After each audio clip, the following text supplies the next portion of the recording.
Si yo te hiciera la pregunta, ¿cuál es tu texto más favorito de la Biblia? ¿Cuál es el texto, el primer texto que aprendiste o conociste de la Biblia? ¿Qué respuesta me darías? Juan 3:16, ¿sí o no? Yo me convertí y ya después de convertirme por un tiempo conocía dos textos. Y con estos dos textos me armaba para testificar a todo el mundo. Y el uno era San Juan 3:16. Porque de tal manera amó Dios al mundo que ha dado a su Hijo unigénito para que todo aquel que en él cree no se pierda, mas tenga vida eterna. Y el otro fue: os es necesario nacer de nuevo. Y con estos dos anzuelos pude pescar y ganar almas para el Señor Jesús. Lo que veo es que este texto, Juan 3:16, resume el Evangelio y es sumamente fundamental y no es tan difícil de olvidar.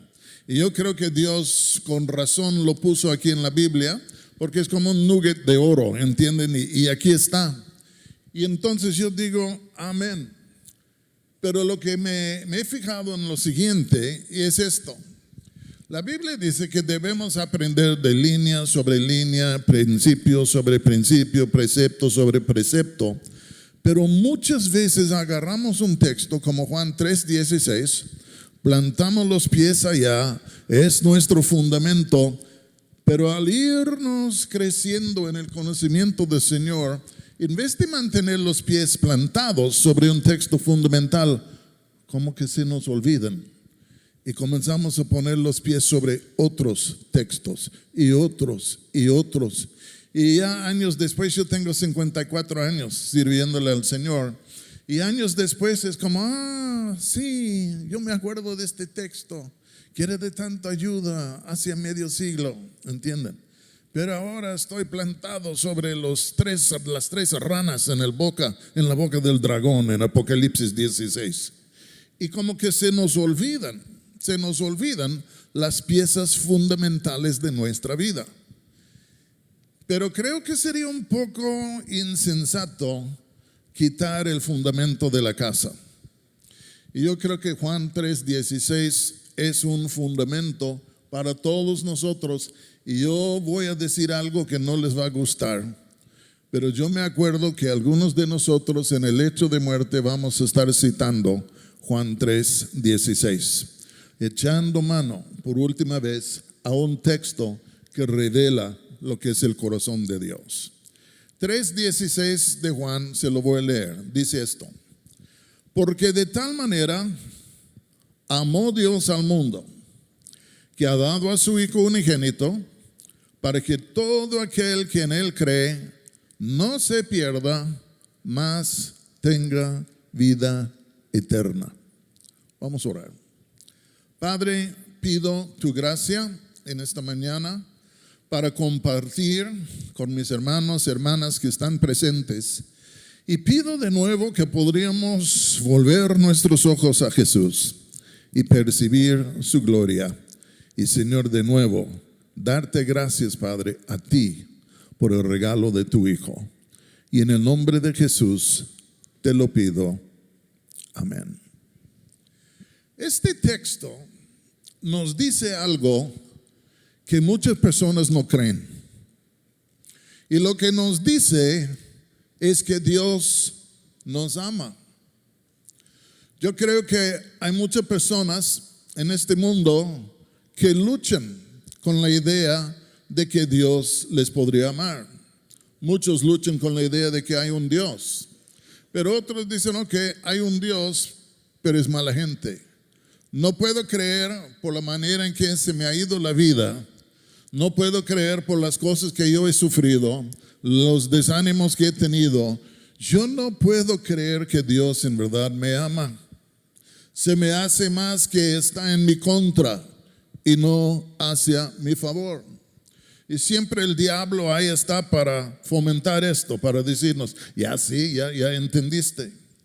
Y todos nosotros, yo puedo imaginar, antes de ser cristianos, yo digo de entre nosotros debieran haber uno o dos como su servidor que tenía una duda. ¿En verdad me ama? Si me ama, ¿por qué murió fulano? Si me ama, ¿por qué pasó esto? Sí, pues ya tenemos las razones que nos hacen dudar si Dios nos ama. Yo creo que algunos de plano no creen que Dios nos ama, creen que está en contra. Y hay otros que creo su idea es que Dios es indiferente a nosotros. Como que no le importa. Pasan cosas, alguien está sufriendo y Dios pues parece, pues no se presentó. Y le vemos muchas veces como a indiferente, que obviamente produce en nosotros un sentir de, ¿por qué voy a orar? Dios no va a contestar de todos modos, Él es indiferente, a mí no me ve. Hay algunas personas que Dios cree que Dios tiene sus favoritos. Y dicen, bueno, en sí, pues sí tiene sus favoritos y sí les bendice a ellos, pero yo soy el feo de la manada. Y a mí no tiene interés en mi ser, en lo que hago. Hay muchas razones por qué el hombre y muchas maneras por qué el hombre puede pensar que Dios no le ama. Quiero decirles, en la luz de las Escrituras, que es una tremenda mentira. Porque aquí encontramos algo que dice lo siguiente. Porque de tal manera nos amó o amó Dios al mundo. El mundo no se habla de las montañas, los ríos, los prados, los árboles, sino que está hablando de la raza humana.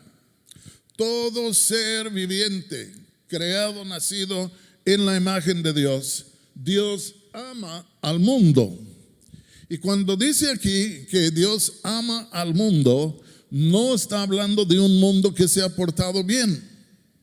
Está hablando de un mundo que se ha portado mal, que se ha rebelado en contra de Él, que le ha blasfemado, que en sí ha matado, ha hecho tantas cosas al diario. Vemos expuesto lo que es la maldad de la raza humana mediante los medios de comunicación en doquiera. Y decimos, pues wow, el hombre ya se va de mal en peor y el mundo se va de mal en peor. Pero la Biblia dice, porque de tal manera amó Dios al mundo. Y esto nos dice algo.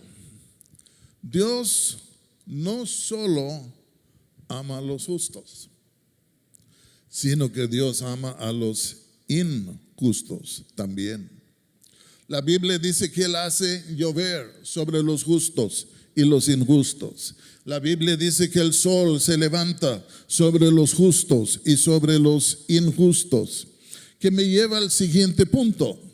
Dios nos ama, pero muchos de nosotros pensamos que no somos dignos de ser amados. Hacemos recuento de toda nuestra vida, las cosas que han pasado, cosas que hemos hecho y decimos, pues yo sé que Él ama a los justos, pero a mí no. Yo estoy muy, muy, muy lejos del asunto. Que en sí refleja una idea que muchos de nosotros tenemos. Y es esta, que tenemos que ganar o ameritar lo que es el amor de Dios. Yo tengo que conducirme de tal manera que ya en sí que despierta amor en su corazón para conmigo. Yo tengo que hacer esto, tal o otro para meritar, para que al fin de cuentas me va a amar. Y sí sucede en momentos en las filas humanas, que cuántos niños están con la idea, cuántos hijos que tienen que en alguna manera ameritar el amor de sus padres o de otros, de procurar, de hacer, de ser, quién sabe, y siempre queriendo ser amado y pensando, ¿cómo lo puedo hacer para que me aman? ¿Qué tengo que hacer para que me aman? Y la raza cayó lejos de Dios cuando Adán y Eva en sí pecaron en el huerto de Edén, cayeron de Dios, en sí pues se corrompieron, se alejaron de Dios. Y yo creo que desde aquel entonces la raza humana ha vivido con un complejo, y es que Dios no le ama. Pero la Biblia dice aquí, porque de tal manera amó Dios, ¿a quiénes? al mundo. Si tú eres del mundo, levanta tu mano, por favor. Los robots no levantaron la mano, pero ya sabemos quiénes son. Vinieron a espiar. Pero al fin de cuentas, todos nosotros, la raza tiene un complejo y algunos se frustran y se desesperan y dicen, pues ni tiene chiste. Otros, pues quiero que Dios me ame o quiere que otros me aman. Quiero decirles por qué Dios nos ama. ¿Listos? ¿Por qué nos ama Dios? Porque Dios es amor. Su amor para con nosotros no nace por algo que Él ve en nosotros. Su amor nace en su ser porque Él es amor y quiere decir que su naturaleza, lo que Él es de amar. Y nos va a amar a ti y a mí si nos portamos bien o si nos portamos mal. Pero nos ama porque Él es amor. ¿Entienden lo que estoy diciendo? Ahora yo creo que Él ama a algunos con gozo y creo que ama a otros con tristeza.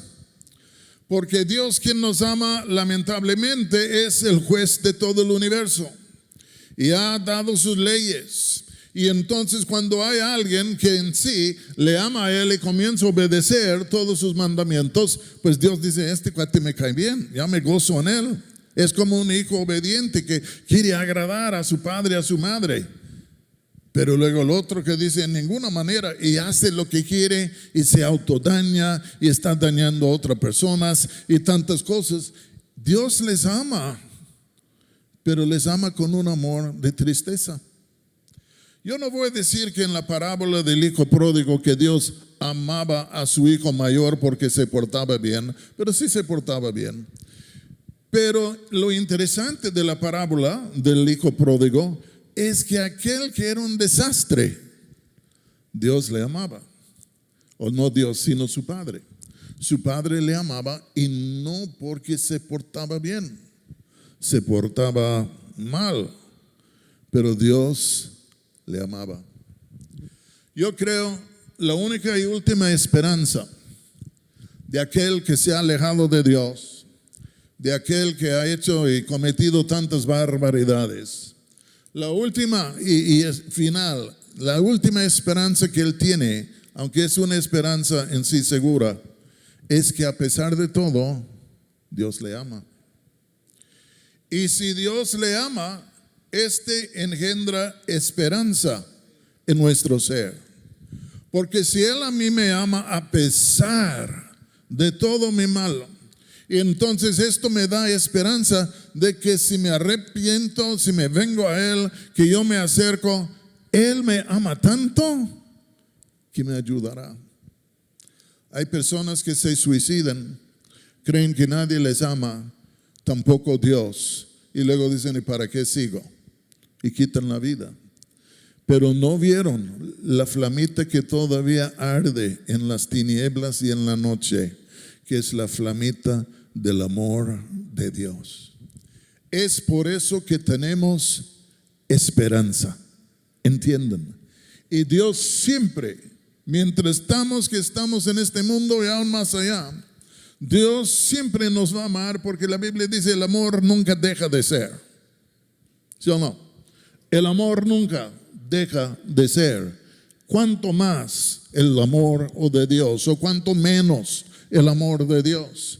Pero al fin de cuentas puede ser que tú estás aquí bajo una tonelada de condenación y tristeza y desesperación y pensando ya no sirvo para nada, me va a caer un rayo y pues ya el perro me va a morder por mandamiento de Dios y tantas cosas.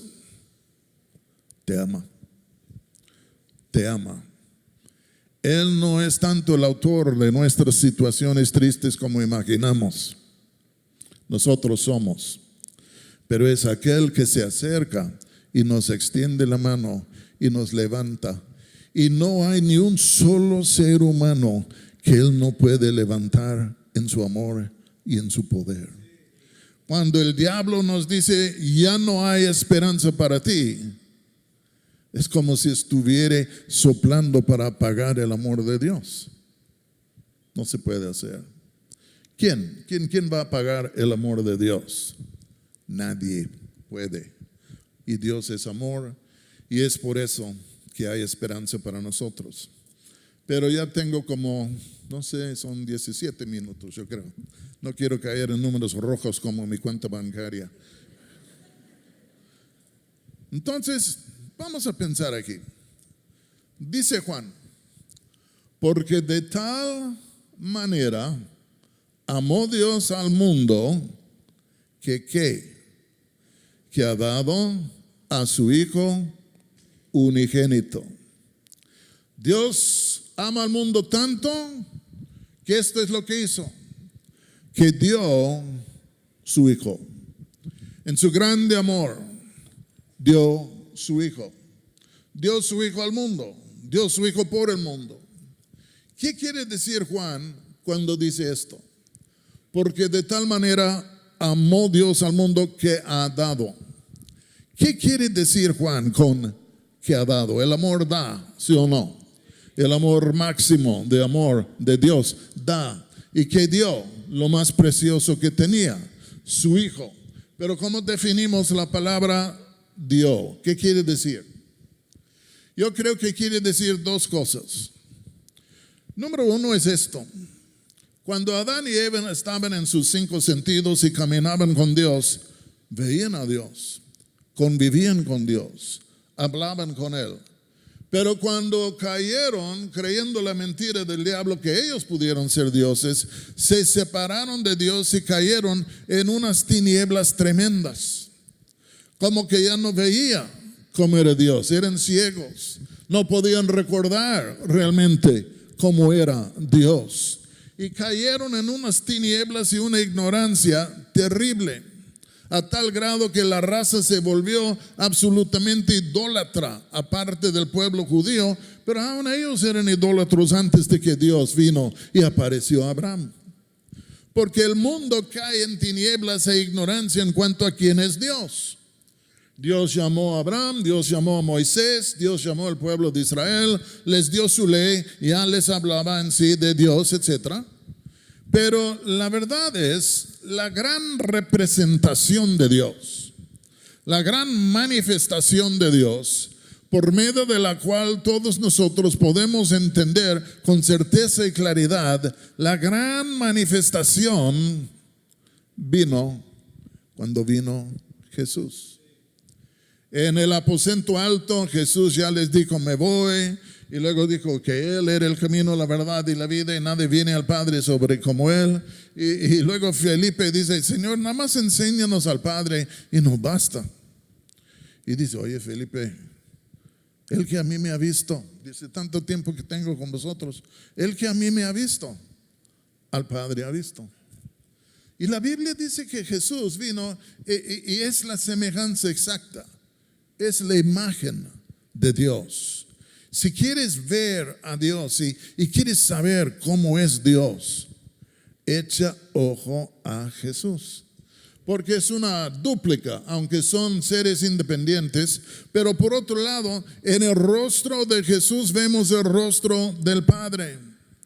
Porque el Hijo tiene la misma ADN que en sí el Padre tiene.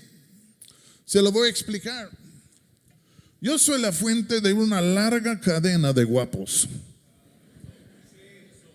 Sí, es la verdad. Yo me imagino tú también. Yo tengo hijos, yo tengo nietos y bisnietos. Y de cada generación a la siguiente generación pasa este ADN increíble que Dios me dio. Y cuando mi hijo era más joven, pues siempre, ¿quién es? ¿Es el papá o el hijo? ¿Entienden?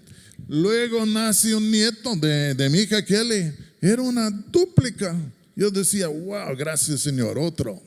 Y le decía, mira, se llama Jared. Le dije, Jared, tú eres los sesos de la familia, la guapura familia. ¿Entienden? Entonces yo soy fuente, si puedo decirlo, de en sí, una generación tras otra de guapos. Y ya tengo otros nietos, Jared, y luego otros se llama Liam y otros, y ya parecen a su abuelo. Y luego tenemos un bisnieto. Y es un poco difícil decir ahorita cómo está, pero estoy orando por él. Que no vaya a perder esta herencia tan hermosa que puede tener. ¿Entienden? Y cuando ya ven, y ustedes han visto a hijas que parecen a sus madres, han visto a hijos que parecen a sus padres, y esto es lo que está pasando aquí con Jesús, cuando dice que vino en la imagen exacta de Dios, ya creado en su imagen y semejanza. Y entonces, en el primer lugar, Dios envió su Hijo para que el mundo pudiera recuperar el conocimiento de cómo es Él. Jesús es Dios, Jesús es el Hijo de Dios. Jesús en sí es como el Padre en muchos aspectos. Y si queremos saber cómo es Dios, pues ¿quién es el que vino a revelarlo? Jesús. Pero no solo en sus palabras, no solo en sus hechos, aunque son buenos, pero en su persona. Le dijo a Felipe: el que a mí me ha visto, a mi Padre también ha visto. San Juan 14, por ahí, versículo 8. Y entonces digo, cuando Dios dio su Hijo, la primera cosa que quiso hacer es esto: encender las luces de nuevo en la raza humana para que pudieran ver y entender quién es Él. Y es por eso que yo creo que es tan importante, digan conmigo, tan importante, que leamos la Biblia. Pero yo voy a decir algo. Muchos se dedican ahí al Apocalipsis y pues ya tienen que tomar calmantes y ir con un psicólogo porque este libro ya los desequilibró. ¿Por qué no leer Mateo, Marcos, Lucas y Juan?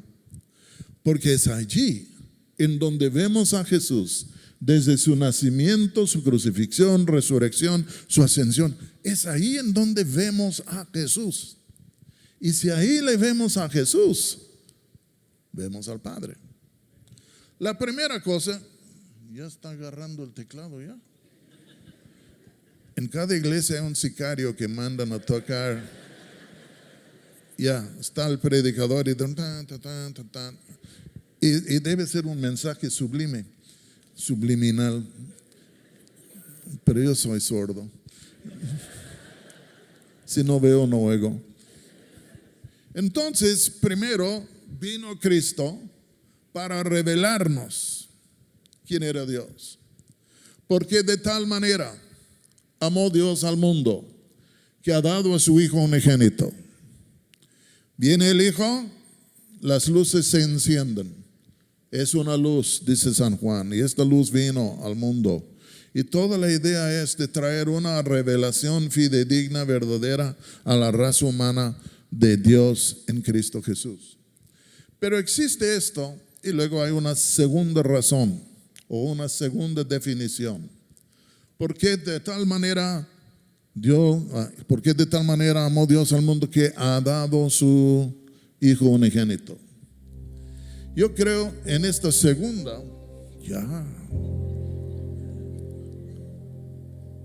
ha dado su Hijo. La segunda definición de la palabra, para mí, habla de la cruz. La cruz. Porque nadie le quitó a Jesús la vida.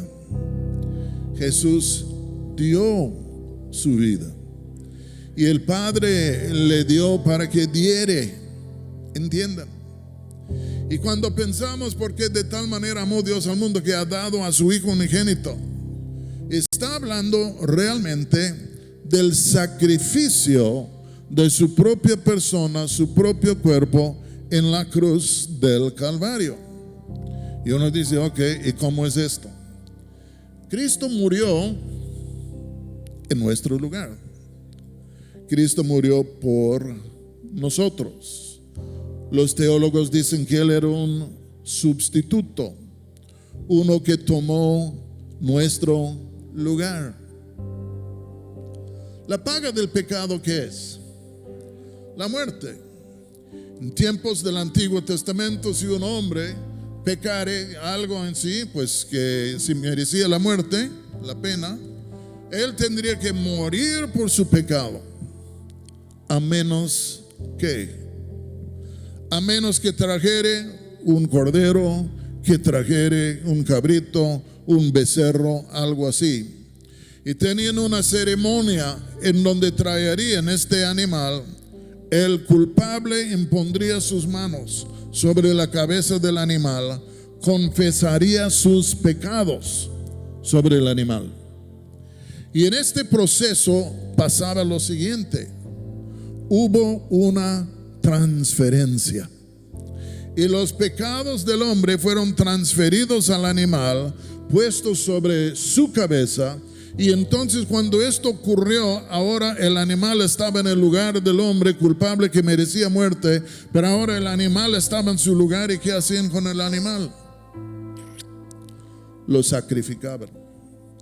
El animal moría por el pecado del hombre. El animal, ya con su sangre derramada, expió lo que era el pecado, lo pagó para que el hombre pudiera irse libre, habiendo recibido perdón a base de la muerte de otro.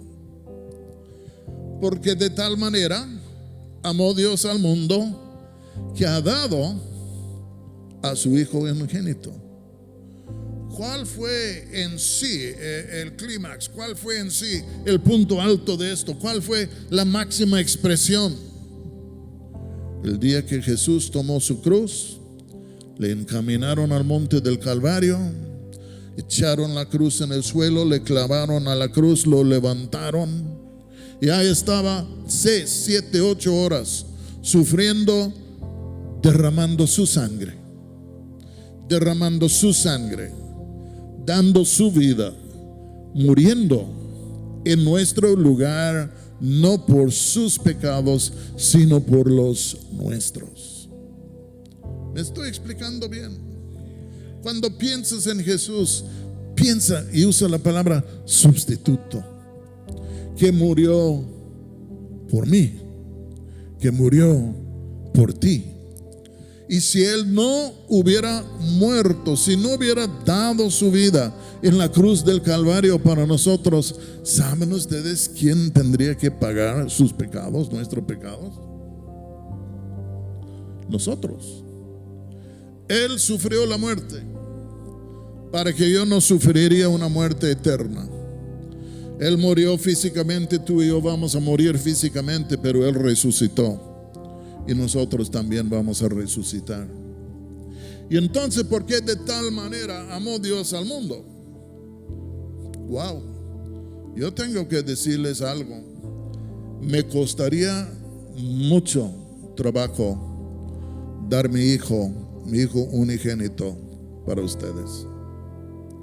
Pero no me siento mal, porque yo sé que a ustedes les costaría mucho trabajo dar su hijo por mí. Somos desconocidos. Pero ¿qué tal si me conocieres y yo fuera el diablo encarnado? Dar tu hijo, tu primogénito, el amado. No. Pero Dios lo hizo.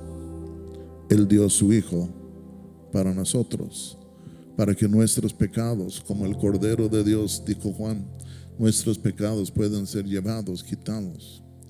Y es por su muerte que hemos sido redimidos. Es por su muerte que podemos ser reconciliados con Dios. Es por su muerte que de nuevo se abre la puerta del corazón del Padre a toda la raza humana. Y voy a terminar antes de pecar con el reloj. Porque de tal manera amó Dios al mundo, que ha dado a su Hijo unigénito, para que todo aquel que en Él cree, digan conmigo, para que todo aquel que en Él cree no se pierde, mas tenga vida eterna. Justo antes de decir esto, Jesús estaba hablando a las multitudes de una situación que ocurrió en la vida de Israel cuando estaban en el desierto. Y es que ellos tenían el hábito de estar quejándose cada ratito. Y la neta es, después de 40 años creo que Dios ya se enfadó. ¿Sí o no? Y estaban en cierto lugar quejándose, no me acuerdo de qué. Y Dios dijo, no, pues bola de ingratos. Y desató, no sabemos cuántas víboras venenosas. Y las víboras venenosas entraron entre el pueblo y comenzó a morder a mucha gente. Y muchos comenzaron a morir. No sé si fue Aarón o Moisés que intercedió, pero ya después Dios dice, mira, vamos a hacer esto. Vamos a hacer una serpiente de bronce. Y vamos a levantar la serpiente en una asta, en donde todos la pueden ver. Y cualquier que mirare a esta serpiente levantada en esta asta, será sanado, salvo de la muerte por el veneno de la víbora.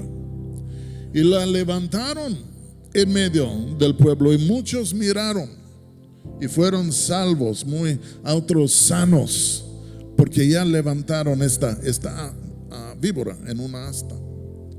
Yo me hago la pregunta, ¿cómo era? Cuando dice hay que ver esto o mirar esto, ¿cómo era? Porque yo puedo hacer así y yo les veo todos. Era una mirada nomás de un instante, era nomás pues ahí. ¿O cómo era? Y no puedo comprobar lo que voy a decir, pero tengo imaginación. Y lo que yo creo es que cuando la gente veía la serpiente de bronce levantada en la asta, creo que miraron y dijeron, este es, no hay otro aquí como este es la serpiente. Y creo que fijaron su mirada en la serpiente de bronce. Y tengo que creer que oraron. Y yo creo que comenzaron a mirar la serpiente levantada en la asta, serpiente de bronce. La miraron, comenzaron a fijarse en esto. Y puedo imaginar que muchos dijeron, Dios, perdóname. Lo que hemos hecho es incorrecto, perdóname. Y cuando llegaron a cierto punto de sinceridad y están mirando a la serpiente, ¿qué pasó? ¡Chum! Sanos, ¡chum! Curado, ¡chum! Libres. Y dice Jesús que en sí, que Él iba a ser levantado. No es una serpiente, nunca será. Pero Él fue levantado en la cruz. La cruz la ponían en el suelo con un pozo en sí. Y luego después de clavar a la gente, ¡chum! A Él le levantaban en una cruz. ¿Cómo podemos tú y yo evitar la perdición? ¿Cómo podemos ganar la vida eterna? No por lo que nosotros hemos hecho, es por mirar. Y hay muchos que nombran muy fácilmente el nombre de Jesús. Todo el mundo sabe que vivió, pero no hay conexión. Pero yo creo viene el momento a muchas vidas en donde de pronto Jesús se hace vivo delante de nosotros. Comenzamos a fijar nuestros ojos en Él y nuestras oraciones. Y Señor, perdóname, ven a mi vida. Y si nos cambia, si nos transforma. No es la mirada casual, es la mirada prolongada hasta que sepamos qué estamos viendo y luego cómo nos puede ayudar. ¿Me estoy explicando bien? Es la mirada prolongada. Y entonces aquí dice Juan, porque de tal manera amó Dios al mundo, que ¿qué? Que ha dado a su Hijo unigénito. Tuvo que hacerlo. Alguien le pudo obligar a que lo hiciera. Ya era su deber de hacer esto. No, era un acto espontáneo de su amor. en donde Él dio su Hijo y dio con todo su corazón, no porque quiso que su Hijo sufriere, sino lo dio porque Él quería proveer para cada uno de nosotros un camino por medio de lo cual podríamos alcanzar el perdón, que no se pierda, mas tenga vida eterna. Alcanzar en Él perdón, alcanzar en Él vida eterna. Mahoma no hizo esto. Buda no ha hecho esto. No hay otro que lo ha hecho, porque no hay otro que ha sido enviado por Dios.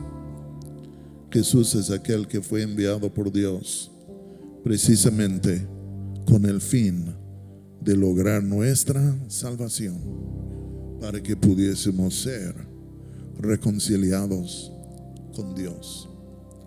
Y yo voy a terminar porque sí estamos en números rojos. Pero puede ser que tú estás aquí y nunca has escuchado antes lo que yo estoy diciendo. Te quiero decir, lo que yo he dicho es aplicable a tu vida, disponible para ti. Cuando el Padre envió su Hijo a la cruz, estaba pensando en ti. Su amor es tu esperanza, y en Él puedes encontrar perdón, vida, reconciliación, toda una vida nueva. ¿Cuántas personas hay que dicen: ay, si solo pudiera vivir la vida otra vez, lo haría de otra manera? Y yo sí creo, pero voy a decirles algo: en Cristo sí nos da un nuevo reinicio. Sí podemos cambiar cosas, podemos vivir otra clase de vida, y Él nos da su poder y su ayuda para poder hacerlo. No es por nuestra fuerza, es por su gracia en nosotros. Pati y yo tenemos 54 años sirviéndole al Señor. Solo lamento que han sido tan pocos, porque no hay nada más divertido que vivir para Dios. Vamos a orar. Va a pasar el pastor Luis, pero vamos a orar. Señor, saca este texto del baúl de nuestra mente.